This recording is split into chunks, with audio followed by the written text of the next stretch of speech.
अगर मुसलमान का इतिहास मिटाना है तो सिखों का भी इतिहास मिटा दो, क्योंकि मुसलमान का मुगल इतिहास तभी मिटेगा जो सिखों का इतिहास मिटेगा, नहीं तो सिखों का इतिहास कैसे मिटे। औरंगाबाद का नाम आपने छत्रपति संभाजी ने रखा। महलिश हो सकता है, या तो सिख कर सकता है जो कास्टलेस है, या मुस्लिम कर सकता है जो कास्टलेस है, और किसी के पास कौन सा रास्ता है आपके पास समाजवाद का। आप समाजवाद के गाने गाओ, आप समाजवाद की बातें करें, कौन करेगा, क्या करेगा, कौन समाजवाद के बैठना है। ये देश हमारा है, हमने कुर्बानियां की हैं, हमने शहादतें दी हैं, और इन शहादतों को हम भुला नहीं सकते। ये हमारा देश है, हमारे से कोई इस देश को छीन नहीं सकता, वो चाहे इकबाल अंसारी जी पटना हाई कोर्ट, कोसले जी, पाटिल जी, जिनके कारण करके हम यहाँ आपके बीच में पहुँचे हैं, वो भी बीच में बैठे हैं, मैं उनका भी सम्मान करता हूँ। और सभी लोग, बॉम्बे से भी हमारे कुछ मित्र आए हैं, और ख़ास तौर पर यहाँ गुरु नानक दरबार गुरुद्वारा, उनके रिप्रेजेंटेटिव भी यहाँ बैठे हैं, जिनके कारण हम इस व्यवस्था को कर सके। मैं थोड़ी सी बात आपके, आज ये प्रोग्राम क्यों रखा, सवाल गुरु तेग बहादुर साहब की शहादत का कारण क्या था, आज हमारे सामने सबसे बड़ा सवाल है। अगर इस सवाल का हमने हल ना ढूंढा तो हालात क्या होंगे मैं कह नहीं सकता। जब इस बात को हमने इनिशिएट करने की कोशिश की तो मैंने सलमान खुर्शीद जी से बात की कि औरंगज़ेब का नाम होगा, मुस्लिम टारगेट होगा, नतीजे क्या निकलेंगे मैं कुछ कह नहीं सकता। मैं समझता हूँ कि मेरे लिए वो खुशी का पल था जब सलमान खुर्शीद जी ने कहा, हालांकि मेरा राजनीतिक कैरियर है, फिर भी आप ये कह रहे हैं तो मुझे इस बात पर कोई इतराज़ नहीं, मैं आगे बढ़ जाता हूँ। और उन्होंने मोहम्मद अदीब जी का, क्योंकि उनके साथ मेरे बहुत नज़दीकी संबंध रहे, जब नमाज की बात होगी, बाकी तो बातें बाद में करेंगे, तो उनके कारण उन्होंने उनको कहा, और मैंने भी अपील मेरी थी, तो वो भी आगे बढ़ गए। आज हम इस मंच पर यहाँ हाजिर हुए, सब इकट्ठे हुए। जब हमने पहला प्रोग्राम इंडिया इस्लामिक सेंटर में रखा, मेरा शायद मैं कह नहीं सकता कि एक इंटरनेशनल मैसेज गया, ऐसा एक्सपेक्टेड नहीं था। अब मैंने आपसे कहा कि इस सेमिनार की ज़रूरत क्यों पड़ी। गुरु तेग बहादुर साहब की शहादत तो श्रोमणी गुरुद्वारा प्रबंधक कमेटी, दिल्ली सिख गुरुद्वारा प्रबंधक कमेटी, पूरे देश की कमेटियाँ, इवन भारत की सरकार, यहाँ तक के बीजेपी की सरकारें भी बहुत उम्दा तरीके से उन्होंने कोशिश की कि गुरु तेग बहादुर साहब की शहादत पर याद किया जाए, गुरु तेग बहादुर साहब को समर्पित किया जाए। पर हमारे और उनमें क्या अंतर है, हमें थोड़ा सा ये समझना चाहिए। मैं आपसे हम गुजर रहे, क्या उस हालात में पहले सिख एलिनिएट हुआ, उसके बाद मुस्लिम एलिनिएट हो गया? क्या इस देश में जो हमारे स्थितियां हमारे सामने बनी, क्या यही स्थिति बनी रहे और यही हालात बने रहे? मैं कई बार कहता हूं कि गुरु तेग बहादुर साहब की शहादत से पहले मैं कुछ एक बात इसलिए करना चाहता हूं कि गुरु नानक से लेकर गुरु गोविंद सिंह जी तक और बाबर से लेकर औरंगज़ेब तक हमारा समकालीन इतिहास है, हमारा कंटेम्प्रेरी इतिहास है। सिखों को 3 हिस्सों में इतिहास को बांटने की कोशिश करनी चाहिए, और जो पढ़े लिखे हैं, जो विद्वान हैं, जो इतिहासकार हैं, शायद वो भी ये भूल कर जाते हैं। 3 हिस्सों में इतिहास बंटा है। एक गुरु नानक से लेकर गुरु गोविंद सिंह तक, दूसरा है बाबा बंदा सिंह बहादुर से लेकर 1799 महाराज रणजीत सिंह के राज तक, और फिर महाराज रणजीत सिंह के राज से 1849 तक, जहाँ तक महाराज रणजीत सिंह का राज रहा, और उसके बाद आज़ादी की मूवमेंट हुई, और फिर 1947। ये जो हिस्से हैं, जब तक आप इन हिस्सों को बांटेंगे नहीं तो सिख इतिहास समझ में नहीं आ सकता। मैंने लोगों से कहा कि बाबर ने हमला किया, गुरु नानक ने उस हमले को अपने सामने देखा। बाबर वाणी गुरु ग्रंथ साहब में अंकित है, शायद ना तो सिख समझना चाहता है और ना हम समझना चाहते हैं। बाबर ने हमला किया, उस समय गुरु नानक वहीं थे, दौलत खां लोधी ने ही उनको इनवाइट किया था, और इब्राहिम लोधी का ही राज दिल्ली तख्त पर था। ये नहीं कि मुगल सल्तनत का पहला राज इस्लामिक राज था, उससे पहले तुगलक राज है, उससे पहले खिलजी राज है, उसके पहले लोधी राज है। ये कहना भी गलत था, मैं उससे ज़्यादा पीछे नहीं जाता। मैं इसलिए ये केवल और केवल इंटरैक्शन का माहौल है। हम क्या है कि बहुत सारे लोग, जो उन्होंने बताया, बहुत सारे लोग, ये एक ऐसा मरहला है, अगर इस बात को आज हम ना समझें, चाहे हम कुछ लोग ही हों, जब तक इस बात को ना समझें हम आगे बढ़ नहीं सके। जो हालात हमारे सामने, मैं कह रहा हूँ, गुरु नानक के जब हमला हुआ तो गुरु नानक ने उस हमले को देखा। मैं पहला श्रोमणी पत्रकार गुरु नानक को मानता हूं, जिन्होंने पत्रकारिता करने की हमें जांच सिखाई। बाबर वाणी लिखी गुरु ग्रंथ साहब में आज भी अंकित है। वहां लोगों ने कहा कि हम मंत्र फूकेंगे, मुगल अंधे हो जाएंगे, हम यंत्र लगाएंगे, हम सारे जादू टूणे करेंगे, मुगल अंधे हो जाएंगे, कोई आएगा नहीं। गुरु नानक ने बाबर वाणी में लिखा, कोई मुगल ना हो अंधा, और ना आपके यंत्र चले, ना आपके मंत्र चले, ना आपका कुछ चला। मैंने अपनी आंखों से देखा कि जो मंजर उन्होंने देखा उस मंजर को उन्होंने पेश किया, और बाबर वाणी आज भी। और दूसरी बात सिखों को ये समझ में आ जानी चाहिए, शायद सिख ये भी समझने से परे है। गुरु नानक ने अपनी ये बाबर वाणी किसको एड्रेस की? एक ही शब्द है जो किसी व्यक्ति को एड्रेस है, वो भाई लालो का एड्रेस है, वो मलक भागो का एड्रेस नहीं है। जो अमीर है, जो शासित वर्ग है, उसको एड्रेस नहीं है, वो उस शोषित वर्ग को एड्रेस है। शायद हम ये फर्क भी नहीं जान सके, हम इस बात को भी नहीं समझ सके कि हम शोषित से खड़े के साथ खड़े थे, हम शासित के साथ नहीं खड़े थे। मैंने कई बार कहा, आज जो सरकारें ये मनाना चाहती हैं मनाएं, हमें खुशी है कि उनको याद करना चाहिए। पर मैं ये पूछना चाहता हूं कि जो शोषित वर्ग था, जो शासित वर्ग था, जो तिलक और जनेऊ को अधिकारी था, वो तो शासन में बैठा था। जो मंदिर का संचालन करता था, तो शासन में बैठा था। वो चाहे मुगल सल्तनत हो, चाहे लोधी सल्तनत हो, चाहे तुगलक सल्तनत हो, चाहे खिलजी सल्तनत हो, उसमें ताकत केवल और केवल शासित के पास थी। हिंदू दो धाराओं में बटा था, एक शासित वर्ग था जो अप्रकाश था, एक शोषित वर्ग था जो 70% पिस रहा था, उस हालात से गुजर रहा था, जिसके आगे झाड़ू लगा दी जाती थी, जिसके आगे घड़ा बांध दिया जाता था। वो हालात उसे गुरु नानक किसके साथ खड़े हुए? नीचा अंदर नीच जात, नीची हूं अत नीच, नानक तिनके संग साथ। मैं आज सिखों से पूछना चाहता हूं, आज आप किसके साथ खड़े? सवाल ये होना चाहिए था, जब आप गुरु तेग बहादुर साहब की शहादत मना रहे हैं, आप खड़े कहां हैं? आप उसी के साथ खड़े हैं जो शासित वर्ग था। क्या शोषित के साथ आप खड़े हैं? शोषित की बात कोई कर रहा है? शोषित के पास नजदीक हम आ सके? नहीं आ सके। हमें शासित वर्ग चाहिए था, हम उसी बटके। आज वो लोग कह रहे हैं, मैं उन बातों में नहीं जाना चाहता। ये दर्द है। आज मैं समझता हूं अगर आप 10 भी होते, मेरे लिए 10 भी बड़े महान थे, क्योंकि इस मुख्य मार्ग, इस हालात पर, इस बात को कहने पर 10 लोग इकट्ठे हो जाएं, ये बड़ी बहादुरी की बात। और मेरे सामने तो मैं समझता हूं कि जो हमारे बीच में आए हैं वो देश के इंटेलेक्चुअल्स ही नहीं, देश के सिरमौर स्थितियों पर, पोजीशन पर बैठे रहे। वो लोग हमारे बीच में बैठे, आखिर उनको क्या दर्द आया?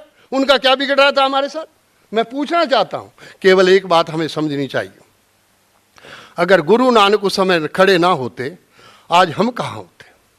जो लोग गुरु नानक की बात करते हैं, मुझे एक विद्वान मेरे नज़दीकी हैं, वो कह रहे थे कि दया सिंह, बड़ा इतनी लोगों ने उपमा कर दी, गुरुओं का नाम वहाँ तक पहुँचा दिया। मैं उनसे पूछा, मेरे मन में दर्द आया, क्या इनको ये समझ में नहीं आ रहा कि जो वो कर रहे हैं, जो ये रास्ता अडॉप्ट कर रहे हैं, वो रास्ता कहाँ लेके जाएगा हमें?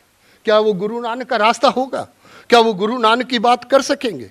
क्या वो गुरु गोविंद सिंह की बात कर सके? मैं ज़रा थोड़ा और बात कर दूं, क्योंकि बहुत समय नहीं मिले। गुरु नानक से लेकर गुरु गोविंद सिंह तक गुरु अर्जन देव जी की शहादत हुई।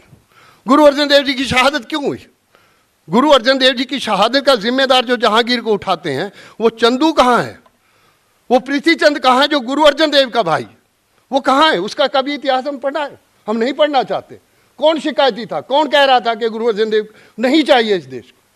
कौन कह रहा था? वो कह रहा था जो उसके ऊपर रेत डलवा रहा था, जो उनके ऊपर रेत डलवा रहा था, वो चंदू था। हमने चंदू का नाम नहीं लिया, हम चंदू को अवॉइड कर गए, क्योंकि हम वहां खड़ा होना चाहते थे। मैं पूछना चाहता हूं, हम कहां खड़े थे? उसी जहांगीर के साथ गुरु हरगोबिंद साहब जो छठे गुरु थे, उनके मित्रवत संबंध रहे, बहुत नजदीकी संबंध रहे। तो क्या हम गुरु हरगोबिंद साहब जी को भूल जाएं? क्या इतिहास के वो पन्ने बदल दिए जाएं? मैं अगली बात कहता हूं, ये जो देहरादून बसा है, गुरु हर राय साहब के बेटे जो 7वें गुरु थे, उनका बेटा राम राय औरंगजेब से आया, क्योंकि बात करना चाह रहे थे। अगर वो उस राज सत्ता के सामने समर्पित हो गया, तो गुरु हर राय साहब ने क्या कहा कि आप मेरी शक्ल नहीं देखेंगे। ये शायद सिख समझ नहीं पा रहे कि मेरी शक्ल नहीं देखेंगे, यहीं से बाहर चले जाओ। औरंगजेब पूरा देहरादून, उसका नाम देहरा क्यों है? देहरादून बाबा राम राय को दे दिया। सत्ता ये काम करती है। क्या आप उसी रास्ते पर चलना चाहते जो राम राय करना चाहता था? यह सवाल उठना चाहिए था। हम ये सवाल भी नहीं उठा सके। मैं दूसरी बात कहता हूँ, आज ये आप लोग इकट्ठा हुए हैं, मेरे लिए ये मैं समझता हूँ कि ये गर्व की बात है। सवाल इतना होना बहुत मुश्किल है, मुझे पता है, मैं 10 दिन से यहाँ हूँ, लोगों के बीच में गया हूँ, लोगों से बातचीत की है, मुझे पता है, मुझे दर्द था मुस्लिम आ सकेगा। मुझे अली इनामदार ने कहा कि लोग इकट्ठे हो जाएंगे, मुझे पता था कि 200 आदमी इकट्ठे करने इस काम के लिए बहुत मुश्किल होगा, आसान नहीं था, पर मैंने कहा कि नहीं, जब हम करने लगे हैं तो क्यों ना करें। उन्होंने भी हिम्मत की, हमने भी हिम्मत की। तो मेरा ये कहना था, ज़रा देखो गुरु तेग बहादुर साहब की शहादत क्या ली, हमने पूरा भाषण कर दिया, तिलक जंजू राखा प्रभता का, किनो बड़ो कलू में साका। कौन सा बड़ा कलू में साका हो गया? तिलक और जनेऊ की। तिलक और जनेऊ को उतार कौन रहा था? मैं सिखों से पूछना चाहता हूँ, कौन उतार रहा था तिलक और जनेऊ? सत्ता में तो वही बैठे थे, सलाहकार ब्राह्मण था, फौजदार क्षत्रिय था, राजपूत फौजदार था, और जो वैश्य था वो खजाना उसी के पास था। तो कौन उनके मंदिर तोड़ रहा था? एक सवाल उठा चाहिए था, हम सवाल नहीं उठा सके। कौन उनका तिलक उतार रहा था? हम सवाल नहीं उठा रहे। जो शोषित वर्ग था, ना तो तिलक का उसको अधिकार था, ना वो जनेऊ धारण कर सकता था, तो वो कौन धारण कर रहा था? तो फिर ये कहना कि गुरु तेग बहादुर की शहादत हमने तिलक और जनेऊ के लिए लगा दी। मैं उनसे पूछना चाहता था कि कौन सा तिलक और जनेऊ औरंगजेब? मैं 55 साल का इतिहास, मैं तो हैरान हुआ मुस्लिम समाज पर, जब मुस्लिम समाज ने कहा कि मुगल सल्तनत तो बड़ा जालिम थी। मैंने पूछा कि मुझे ये बताओ कि मुगल सल्तनत कहाँ जालिम थी? 55 साल राज किया औरंगजेब ने, हमने उसको जालिम? हाँ, मैं मानता हूँ कि गुरु तेग बहादुर साहब की शहादत औरंगजेब के समय, पर वही औरंगजेब, जब मैं औरंगाबाद गया मैं हैरान हुआ। इतिहास के पन्ने शायद हम नहीं पढ़ना चाहते, और जो इतिहासकारों ने पन्ने लिखे हैं वो बड़े अजीब पन्ने लिखे हैं। इतिहासकारों ने पन्ने कौन से लिख दिए? और सारे इतिहासकारों ने सिख इतिहास लिखा ही नहीं है। इतिहासकारों ने लिखा हिंदू का इतिहास लिखा, यस, मुस्लिम का इतिहास लिखा, सिख का इतिहास ही खत्म कर दिया। सिख का इतिहास ही कहीं नहीं।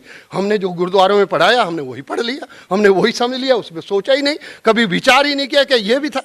तो हमने कहा कि ज़रा मैं पूछ लूँ कि गुरु तेग बहादुर साहब जो असम का संधि करवा रहे हैं, असम की संधि गुरु तेग बहादुर साहब ने राजा राम सिंह और हिंदुस्तान के बीच में औरंगजेब से के समय करवाई।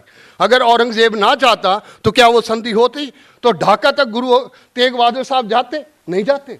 तो हिंदुस्तान को बड़ा हिंदुस्तान, वृद्ध हिंदुस्तान किसने बनाया? गुरु तेग बहादुर। ये भूल गए हमें, इसका कोई नाम नहीं लेना। जो हमारा गौरवमय इतिहास था उसको मिटा दिया। जब उसको ही मिटा दिया तो आप करना क्या चाहते हैं? फिर आपने क्या कहा कि गुरु तेग, मैं पूछना चाहता हूं सिखों से, मैंने बार बार कहा, और मैंने श्रोमणी गुरुद्वारा प्रबंधक कमेटी से कहा कि जो आप रास्ता अडॉप्ट कर रहे हैं रास्ता ही गलत है। मैं पूछना चाहता हूं कि आपने कौन सा रास्ता उठा लिया? तिलक और जनेऊ का उठा के गुरु तेग बहादुर साहब की शहादत के लिए जिम्मेदार किसको ठहराया? क्या गुरु तेग बहादुर साहब के खिलाफ कोई वारंट इशू किया था औरंगजेब ने? कोई वारंट नहीं था। कोई मुझे बता दे कि ये वारंट इशू किया था, और इस वारंट के कारण गुरु तेग बहादुर साहब आप चले, क्योंकि शोषित वर्ग के साथ चले थे। 200 साल का इतिहास, सिख इतिहास चमकता इतिहास था, इसलिए वो चले थे। वो चाहते थे कि जो इस्लाम का बेसिक आधार क्या है, हक, इंसाफ और इकबाल का आधार, और वो चले औरंगजेब के पास कि इस शोषित वर्ग को भी हक मिले, इंसाफ मिले, इकबाल मिले, जीवन का बराबर का हक मिले, इसलिए वो चले थे। ये बात कहने चले थे। अगर उनके मित्रवत संबंध ना होते, उनकी नज़दीकियाँ ना होती, तो वो क्यों चल पड़ते? कोई वारंट तो था नहीं, वो चल पड़े। और जो इतिहास नहीं पढ़ते मैं उनको पढ़ा देता हूँ। 4 महीने सैफुद्दीन, आज भी बहादुरगढ़ का किला है पटियाला के पास, जाके देखो, उसमें एक तरफ मस्जिद है, एक तरफ गुरुद्वारा है। 4 महीने गुरु तेग बहादुर साहब उसी स्थान पर, उसी सैफुद्दीन के पास ठहरे। सैफुद्दीन कौन था? औरंगजेब का ही रिश्तेदार था ना, फिर कैसे ठहर गए उनके पास? उसके बाद जब लखन माजरा रोहतक के पास आए, तब किसने शिकायत की कि गुरु तेग बहादुर के साथ पूरा हिंदुस्तान का अवाम खड़ा हो गया? तो जब पूरा हिंदुस्तान का अवाम खड़ा हुआ तो बगावत की शिकायत किसने की? औरंगजेब के पास बगावत की शिकायत किसने की? ये कभी नहीं हमने सोचा कि गुरु तेग बहादुर साहब की शहादत किसी बगावत के कारण हुई है। मुकदमा बगावत का चला, शायद हम ये भी समझने से इनकार कर गए। तो किसी के इतिहास को दुनिया के सामने पेश करना, कौन सी बात आप दुनिया के सामने पेश करना, ये बात करना चाहते हैं क्योंकि आपको ये अच्छी लगती है कि तिलक जनेऊ का नाम लो, शासित वर्ग के साथ आप खड़े हो जाओगे तो आप शासित की आप सेवा करो। मैं तो ये नहीं कहता, मेरा कोई शासित वर्ग से कोई झगड़ा नहीं है, मेरा कोई किसी के साथ झगड़ा नहीं है, पर मैं ये पूछना चाहता हूँ, पूरा सिख इतिहास को आपने मलिया मेट करके रख दिया और इतना पैसा खर्च किया, वहाँ से असम से यात्राएं, मैंने ये जो किताब आज मैं आपके सामने ला रहा हूँ, यात्राओं पर इतना पैसा खर्च किया, क्या यही रास्ता था हमारे पास, क्या यही फूल था? मैंने कई बार कहा कि गुरु हरगोबिंद जो छठे गुरु थे, उनके पोता गुरु हरराय साहब, वो पार्क में जा रहे थे, बाग में जा रहे थे, एक फूल टूटा था, एक फूल टूटा था, और उन्होंने गुरु हरगोबिंद साहब ने उनको क्या कहा कि अपने कपड़े को संभाल के चलना, फूल ना टूटे। आज हम क्या करते हैं, जितना फूल बर्बाद, दरबार साहब से लेकर नीचे तक, नीचे गुरुद्वारों तक हम फूल बरसाते हैं। मैं उनसे पूछना चाहता हूं, क्या गुरु हरगोबिंद साहब जी महाराज के जीवन को आप नहीं पढ़ना चाहते? आप तो पढ़ना ही नहीं चाहते। आपने तो फूलों का जो हालात पैदा किए, उस हालात में हम कहाँ खड़े होंगे? तो हमारा एलिनेशन नहीं होगा तो कहाँ होंगे? जिस गौरव में इतिहास की बातें हम करते हैं। मैं एक बात और करता, गुरु गोविंद सिंह जी महाराज ने झगड़ा कहाँ हुआ, हमारा क्लैश कहाँ हुआ? शायद सिख इस बात को भी नहीं समझ सकते। अदीप जी, मैं आपके सामने ये जो दर्द, मैं आपके सामने इसलिए नहीं कि मैं भाषणकार था, ये मेरा दर्द है आपके सामने। जब मैंने देखा कि खालसा की सिरजना, गुरु गोविंद नानक से लेकर गोविंद राय तक व्यक्ति गुरु है, पर गोविंद राय गोविंद सिंह बनना चाहते हैं। जब गोविंद राय गोविंद सिंह बनते हैं, वो एक रेवोल्यूशन है इस देश में। ऐसा रेवोल्यूशन कभी किसी किताब में हमने कभी नहीं देखा। वो रेवोल्यूशन था पंचायती राज इंस्टीट्यूशन। अगर इस देश को किसी ने दिया पंचायती राज इंस्टीट्यूशन देने वाले गुरु गोविंद सिंह थे। उन्होंने 5 आदमी कहाँ से लिए? एक लाहौर से था, दूसरा हस्तिनापुर मेरठ से था, तीसरा बीदर से था, चौथा द्वारका से था, 5वां जगन्नाथपुरी से था। तो क्या पूरे हिंदुस्तान को हिंदुस्तान बनाने वाले कौन थे? वो गुरु गोविंद सिंह। तो उनके ऊपर हमला किसने किया? हमला कोई मुगल सल्तनत ने नहीं किया, कोई मुगल फौज ने उनके हमला किया। उन राजाओं ने जो हिंदू रजवाड़े थे, उन्होंने उनको हमला किया। उन्होंने कहा हम कसम गाय की खाते हैं, आप किला छोड़ के चले जाएं। और उनको बचाया किसने? गुरु गोविंद सिंह को। शायद ये इतिहास पढ़ाना नहीं चाहते। निहंग कोटला खां रोपड़ के पास है, जहां गुरु गोविंद सिंह रहा के। मैं इतिहास के पन्ने ज्यादा खोलना नहीं, मैंने इतिहासकारों को कहा, मैंने रोमिला थापुर को कहा, मैंने कहा हमने कौन सा इतिहास लिख दिया? हम जिस इतिहास का मान और मर्यादा कहना चाहते हैं, आपने तो इतिहास को ही मलिया मेट करके रख दिया। आपने तो हिंदुस्तान का हिंदू का इतिहास लिखा या मुसलमान का इतिहास लिखा, सिख कहाँ नजर आया? जो गौरव में इतिहास था आपने मिटा दिया। आज हमें मौका मिला ये बात कहने का, ये दर्द कहने का। मैंने उस दर्द को देखा है, मैंने उस दर्द को नजदीक होकर देखा। फिर मेरे पास चारा क्या था कि पहले 1984 हुई, हम एलिनिएट हो गए। हमने देखा है टायर कैसे पड़े थे, कैसे बलात्कार होते थे, कैसे हालात से सिख गुजरा था। हमने देखा है, हमारी आंखों से गुजरा। और फिर वही हालात, मुसलमान उसी हालात से निकला। तो हम कहाँ खड़े थे उस समय? वो कहाँ खड़े थे और फिर हम कहाँ खड़े थे? सवाल इस बात का कभी किसी ने नहीं सोचा। आज एक मौका मिला हमारे पास, ये था गुरु तेग बहादुर साहब की शहादत का। शहादत क्यों हुई, इसका मैंने आपको कारण बताया। हमारे रिश्ते क्या थे, मैंने आपके सामने वो रिश्ते भी रखे। आज सवाल है इंटरेक्शन का, आज सवाल है हमारे एक दूसरे के साथ मिलकर बैठने का, समझने का, सोचने का। हमें ब्रेनस्टॉर्मिंग करनी पड़ेगी। हमने एक दूसरे को पैसा साथ बैठकर काम करें। क्या साहिबजादों की शहादत कौन दे रहा था? वो गंगू कौन था जो कोतवाल को छोटे साहिबजादे और उनकी दादी को पेश कर रहा था? कोतवाल को किसने पेश किया? गंगू ने पेश किया। कोई मुसलमान तो पेश नहीं कर रहा था। मैं और पूछना चाहता हूं कि वो जब मलेरकोटला का नवाब कहता है कि इन बच्चों को, इन साहिबजादों को, इनके बाप के साथ हमारा लड़ाई हो सकती है कि उनके गुरु गोविंद सिंह के हाथों उनका भाई कत्ल हुआ था, उसका दर्द तो हो सकता हूं। उनका कहने रहे पर इनके साथ मेरा क्या झगड़ा है? मैं वॉकआउट करता हूं, इनके ऊपर कोई ऐसा नहीं चलना चाहिए। और उनके सामने वो कौन था? शायद ये शब्द ना तो सिख समझ रहे हैं। जब सुच्चानंद ने कहा होगा कि सांप के बच्चे सांप होते हैं, क्या इतिहास को मिटा दें? आज क्या चाहते हैं हम इतिहास को मिटा दें? कौन जिम्मेदार था फिर? कौन जिम्मेदार था? मैं पूछना चाहता हूं। पर मैं जब औरंगाबाद गया औरंगाबाद का सरकार ने नाम बदल दिया, क्योंकि अगर मुसलमान का इतिहास मिटाना है तो सिखों का भी इतिहास मिटा दो, क्योंकि मुसलमान का मुगल इतिहास तभी मिटेगा जो सिखों का इतिहास मिटेगा, नहीं तो सिखों का इतिहास कैसे मिटे। औरंगाबाद का नाम अपने छत्रपति संभाजी ने रखा। मैं जब गया तो भाई दया सिंह और धर्म सिंह वहीं आए थे औरंगजेब को मिलने। औरंगजेब को जो पत्र गुरु गोविंद सिंह ने दिया था उन्होंने वही डिलीवर औरंगजेब को दिया। जरा औरंगजेब की उस समय की स्थिति देखें। औरंगजेब को लोग कहते बड़ा जालमाना था। मैं कहा जालमाना होगा, आप बता दें कैसा जालमाना था। जैसे ही वो पत्र दिया, वो पत्र पढ़ने के बाद औरंगजेब ने भाई दया सिंह का गुरुद्वारा भी है, धर्म सिंह का भी, और अहमदनगर भी है भाई दया सिंह और धर्म सिंह का। मैं पूछना चाहता हूँ, जब उसका नाम भी अहल्याबाई नगर रख दिया आपने, अहमदनगर छावनी थी औरंगजेब की। जब जैसे ही औरंगजेब ने उस पत्र को पढ़ा, उनके मन में ऐसा दर्द हुआ, उन्होंने कहा यह मेरी सल्तनत में काम हो गया। उन्होंने इमीडिएटली लेटर लिखा कि गुरु गोविंद सिंह जी को आप कहें वो भी दिल्ली आ जाएं और मैं भी दिल्ली आ जाऊंगा। अगर कोई गलतियां हुई हैं तो हम उसकी बात कर सकते हैं। औरंगजेब को इस तरीके से भी कभी औरंगजेब को किसी ने पढ़ा कि वही तरीका हमने ढूंढा जो किसी ने कह दिया कि तिलक जंजू राखा प्रभता का। हमने कोई ये इतिहास का ये पन्ना क्यों नहीं पढ़ना चाहे। मैं ये पूछना चाहता हूँ, नबीगा और खनीका जिन्होंने गुरु गोविंद सिंह को उच्च का पीर बनाकर लेके गए, वो कौन थे? नबी खां और गनी खां कौन थे? क्या इस इतिहास को मिटा दिया जाए? मैं पूछना चाहता हूँ कि जिस इतिहास के पन्ने हम पढ़ना चाहते हैं, मैं आपसे पूछना चाहता हूँ, हमारे संबंध इस्लामिक और इससे कहते हैं हक और इंसाफ और इकबाल ही है ना। इस्लाम का बेसिक आधार ये हक इंसाफ और इकबाल ही है ना। तो हक इंसाफ और हक इकबाल की जो बात करते हो, आप भी बात करते हो, मैं भी बात करता हूँ।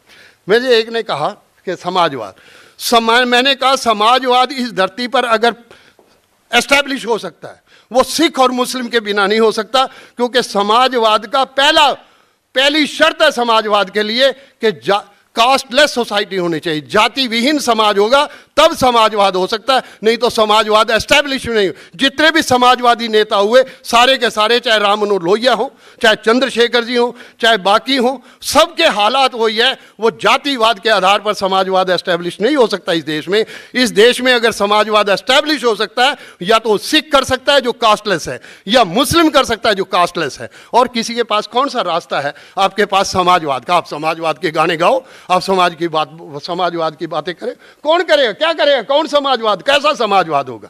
समाजवाद होगा जब अकबर बादशाह को गुरु अमरदास जी के पास गए और उनको कहा कि पहले लंगर में प्रसादा छकना पड़ेगा तभी दर्शन होंगे, नहीं तो नहीं मिल सकते। वही अकबर लंगर में खाना खाया और लंगर में खाना खाने के बाद तब वो मिले और 85 गांव गुरु अमरदास जी की बेटी के नाम लगवा दिए। क्या इतिहास का ये पन्ना भूल जाए? क्या इतिहास बंद कर दें इस बात को? मैं पूछना चाहता हूं, हरमंदिर साहब आप जाओ, किसी ने हरमंदिर साहब के दर्शन किए हों, ये साईं मियां मीर उसकी नींव रख रहा हरमंदिर साहब, उसके 4 दरवाजे।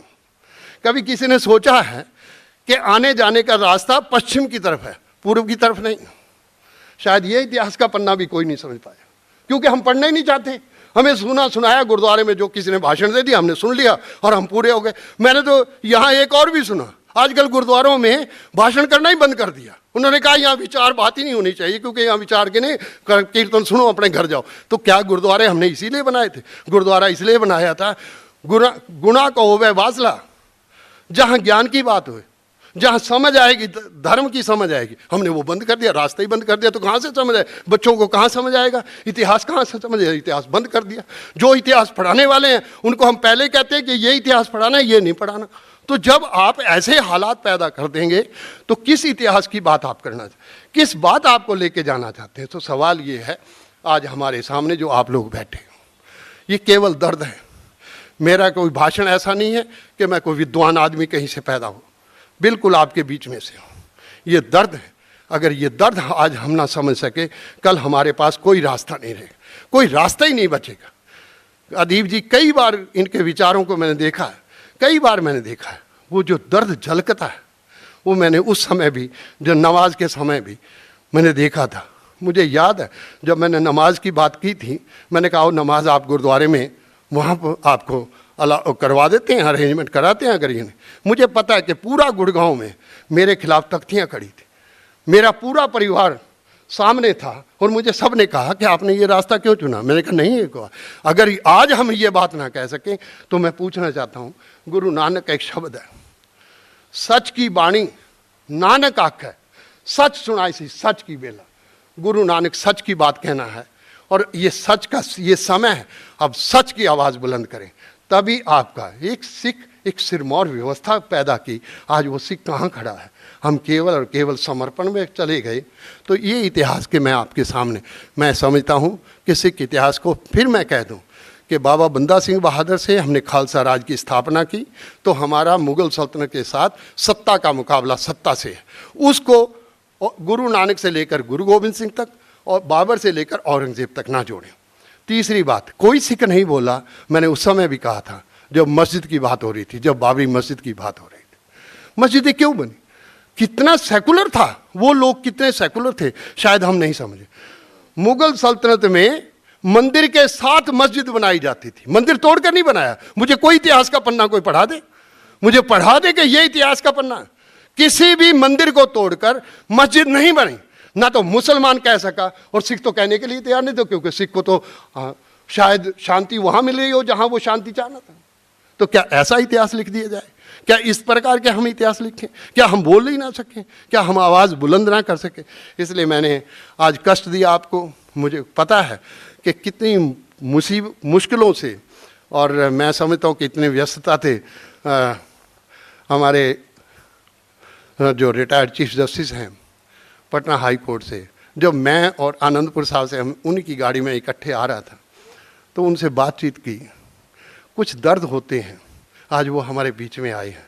आखिर कौन सी ज़रूरत पड़ी थी कि उनको, जब इतने बड़े सिख नहीं आ पा रहे तो उनको क्या ज़रूरत पड़ी थी आने? मोहम्मद अदीब जी तबीयत डायलिसिस पर जाते हैं, आज वो भी हमारे सामने बैठे।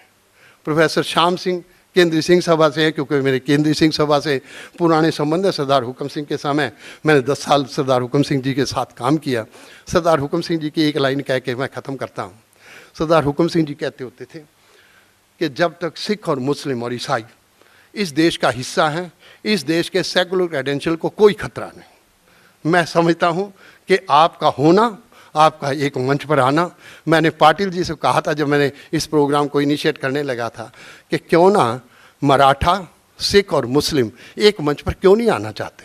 एक मंच पर आओ। हमने किसान आंदोलन देखा था, किसान आंदोलन में मुस्लिम भी, सिख भी और जाट भी एक मंच पर थे। अगर सेकुलरिज्म देखना था तो सिंगोला पर देख लेते कि किसको सेकुलरिज्म कहते, वो देखने वाला था 800। और जब मैंने एक बात कह दूं, जब हमने नमाज की बात की, जो 13 महीने किसान आंदोलन पर बैठे रहे, 700-800 आदमी शहीद करवा लिए, सारा कुछ हुआ, केवल हमने कहा कि नमाज गुरुद्वारे के पास हमने प्रेमिसेस किया तो वहाँ पढ़ा देते हैं।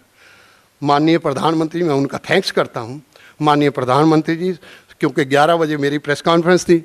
माननीय प्रधानमंत्री मोदी जी आए, उन्होंने 9:30 बजे ये कहा कि मेरे से कोई गलती हुई है, मैं तीनों कानून वापस लेता हूँ। और तीनों कानून किस दिन वापस लिए? जिस दिन वो नमाज होनी थी, उस दिन वापस लिए।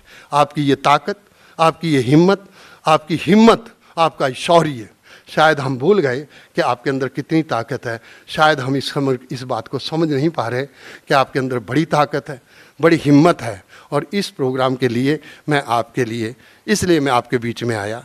केवल ये दर्द हैं, आओ मिलकर।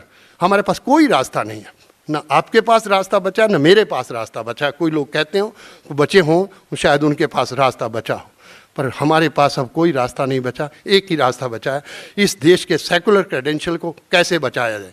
मुझे वो दिन याद है 26/11/49 को सरदार हुक्म सिंह, जो लोकसभा के रिप्रेजेंटेटिव, संविधान सभा के रिप्रेजेंटेटिव थे सिखों की तरफ से, भूपिंदर सिंह मान, 2 व्यक्ति थे। जब 26/11/49 को उन्होंने ये वॉकआउट कर गए कि ये संविधान माइनॉरिटी को प्रोटेक्ट नहीं कर सकेगा, उस समय सरदार हुक्म सिंह से पूछा किसी ने कि क्या आप क्या कह रहे हैं कि ये संविधान माइनॉरिटी का। अब आप देख लो 75 साल के इतिहास में आप ही हमें बता दो कि माइनॉरिटी को क्या सिख बच सका, क्या मुस्लिम बच सका। तो इसका मतलब सरदार हुक्म सिंह ने जो 1949 में कहा था वो तो सत्य ही निकल गया। केवल उन्होंने एक बात कही थी, उन्होंने कहा कि जो वायदे सिख और मुस्लिम के साथ कांग्रेस ने, गांधी ने और नेहरू ने किए थे, इस संविधान में उन वायदों को इंसल्ट ही नहीं किया है, उसकी चर्चा ही नहीं की गई, इसलिए हम वॉकआउट करते हैं। मैं एक बात जाते जाते कह जाऊँ, आज बहुत सारा हमारा 22.5%, मैंने ये वक्फ बोर्ड की उस मीटिंग में तालकटोरा स्टेडियम में मैंने कहा था, 22.5% की रिजर्वेशन वाला जो इशू है, डॉक्टर अंबेडकर ने 22.5% को कट्टर हिंदूवाद की तरफ धकेल दिया। मैं गलत हो सकता हूँ, मैं माफ़ी मांगने के लिए तैयार हूँ। 13% उनके पास अपना वोट है अपर कास्ट का, तो 15 और 22 37.5% ये वोट होता था। आज की सरकार पिछली 2014 में 31% वोट था, 2019 में हिंदू हृदय सम्राट के नाम पर वोट मिला 37%, और 2024 में, आप मेरे से समझदार हैं, 2024 में जब 240 सीट आई वोट मिला 33%। इसका मतलब है कि 67% 65% वोट कहाँ है? वो आप और हम ये गलती कर गए कि हम उस वोट को कंसोलिडेट ही नहीं कर पाए, हम उसको बना ही नहीं सके। हमने सोचा कोई हमारे खिलाफ एलिगेशन लगाता था, कोई हमारे खिलाफ, हम उन एलिगेशनों में उनको ही लोगों के सामने समझाते थक गए। हम ये ना सोच सके कि 24% वोट इस देश का कंसोलिडेटेड है, और अगर 6 साथ आता है तो 15% ऐड हो जाता है। आप अगर 2019 में कांग्रेस का वोट देखें तो 19% वोट मिला, कांग्रेस को 2019 में वोट देखें 19.6% वोट मिला, और 2024 में देखें तो कांग्रेस को वोट क्यों ज़्यादा मिल गया कि 92% वोट मुस्लिम का सेकुलर क्रेडेंशियल को गया, इसलिए वोट का परसेंटेज गया। तो ये बात शायद हम इलेक्शन के तौर पर, तीसरी बात एक और करके, 543 सीट है। मैंने वक्फ बोर्ड की मीटिंग में कहा था, मनोज झा बैठे थे, मैंने कहा मनोज झा जी आपसे ही पूछ लेता हूँ, आप ये बताएं 543 सीट है, 131 सीट रिजर्व है, वो तो उनकी जेब में चली गई, बाकी रहेगी 412। आपको 273 चाहिए 412 में से, उनको 142 चाहिए 412 में से। अब आप ही डिसाइड कर लो कि कौन इस देश में राज कर सकता है। तो राजनीतिक गणित भी अपने किस्म के हैं, विचार भी अपने गणित के हैं। केवल एक बात मैं करके ये कहना चाहता हूं कि जो आश्वासन दिए थे, जिस बात पर सरदार हुकम सिंह वॉकआउट किए थे, वो थे the Congress assures the six that no solution in any future constitution will be acceptable to the Congress that does not give them full satisfaction। ये किसके शब्द थे? कांग्रेस के थे। ये किसके शब्द थे? गांधी ने कहा था, I ask you to accept my word and the resolution of the Congress that it will not betray a single individual, much less community, if it ever thinks so. If of doing so, it would only hasten to its own doom. I pray you to unbosom yourself of all doubts and apprehensions। हम कैसे apprehension और doubt से बाहर निकलें अदीब जी, ये सवाल हमारे सामने खड़े हैं। क्या हम इससे बाहर निकल पाएंगे? ये सवाल हैं हमारे सामने। इसलिए आप चाहे 10 होएं, चाहे 100 आएँ, चाहे 50 आएँ, मैं समझता हूँ कि ये जो आप कर रहे हैं, जो शुरुआत में मैंने गांधी का, लाहौर में गांधी गए तो गांधी तो टाइम पर पहुँच जाते थे, वहाँ 10 आदमी भी नहीं थे। तो जब लाहौर में गांधी गए तो गांधी ने 10 आदमियों में भाषण, जो ऑर्गेनाइजर थे वो भी नहीं आए थे, तो गांधी ने भाषण शुरू कर दिया। भाषण तो बाद में जो ऑर्गेनाइजर आए तो उन्होंने कहा, गांधी जी आपने तो अपना भाषण ही बंद कर दिया। कहने कि ये मेरा ये रास्ता नहीं था कि मैं आपकी इंतज़ार करता, जो लोग मेरी इंतज़ार कर रहे थे, जो मुझे सुनना चाहते थे, मैं तो उन्हीं को सुनाना चाह रहा था, मैंने उनको सुना दिया, यही मेरे लिए बहुत है। ये थे गांधी। अगर गांधी और नानक को देखना हो, मेरे से किसी ने पूछा था, नानक से किसी ने पूछा ईश्वर क्या है, नानक ने कहा सत्य ईश्वर है। मैं हैरान हुआ, 1469 में गुरु नानक और 1869 में गांधी से किसी ने पूछा कि ईश्वर क्या है। गांधी किसी मंदिर में कभी नहीं गया। गांधी से किसी ने पूछा कि ईश्वर क्या है, कहते सत्य ईश्वर है। मैं कहा मेरा कोई क्लेम नहीं कि गांधी ने गुरु नानक को पढ़ा हो, मेरा कोई क्लेम नहीं, पर मेरा ये क्लेम ज़रूर है कि गुरु नानक ने गांधी को नहीं पढ़ा था, वो 400 साल पहले थे। हमें ये समझ लेना चाहिए आज सवाल सच का है, आज सवाल सत्यता का है, आज सवाल फैक्चुअल पोजीशन का है। आओ मिलकर एक रास्ता निकालें, कोई रास्ता तो निकले। कम से कम हम सब अंदर से दुखी हैं। अगर पाटिल जी भी आए तो अंदर से तकलीफ है ना, अदरवाइज क्यों आते। तो मेरा ये कहना है कि इस समय दर्द है, तकलीफ़ है। हम सबको मिल के बैठना है। ये देश हमारा है, हमने कुर्बानियाँ की हैं, हमने शहादतें दी हैं और इन शहादतों को हम भुला नहीं सकते। ये हमारा देश है, हमारे से कोई इस देश को छीन नहीं सकता। वो चाहे जो भी रास्ता अडॉप्ट करे, हम ना छीनने देंगे और ना छीन सकेगा कोई। इस विश्वास और आशा के साथ बहुत बहुत शुक्रिया आपका। मैं समझता हूँ मेरे लिए यही सबसे बड़ा है कि आप लोग आए और आपने मेरी बात सुनी। बहुत बहुत शुक्रिया, बहुत शुक्रिया।